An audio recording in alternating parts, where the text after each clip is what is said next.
our experience managing that product, our feeling is that the issues that you have to get comfortable with to approve an ETF, a listed vehicle, custody, trading, taxes, how you value the assets, these are all things we've been dealing with since launching our private vehicle last year, and we think that you can effectively operate a public vehicle. I've got a chart here. My GTV library is showing the price of Bitcoin compared to the other top coins year to date. Obviously, we know there's been a slide. Do you think if something like this was approved, that would help the price? Yeah. So one of the ways to think about prices in crypto is simple supply demand.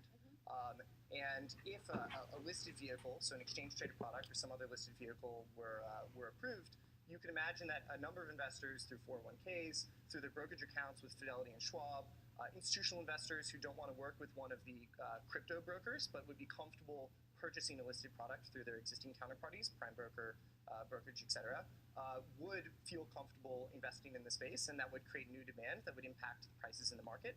So I think it's reasonable to expect that if an ETF were approved, that you would see prices lift in the crypto space. I know the Winklevoss applied for a Bitcoin-only ETF, but does the rejection there dampen your hopes? Yeah, so I think people have been applying for cryptocurrency Bitcoin ETFs since 2013, and I think the SEC's response consistently has been to be thoughtful. They're very knowledgeable about the space.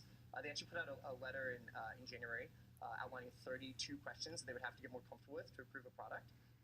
So I think that they're very thoughtful about the space, but they're being cautious, and that's what you would expect from them. They want to make sure that if they approve something, that it'll behave as expected, that investors will be getting what they think that they're getting. So what can you say to assure them about the volatility, about liquidity, about custody, about market manipulation, about arbitrage? Yeah, good. Those are the issues. So custody, volatility, marking the price.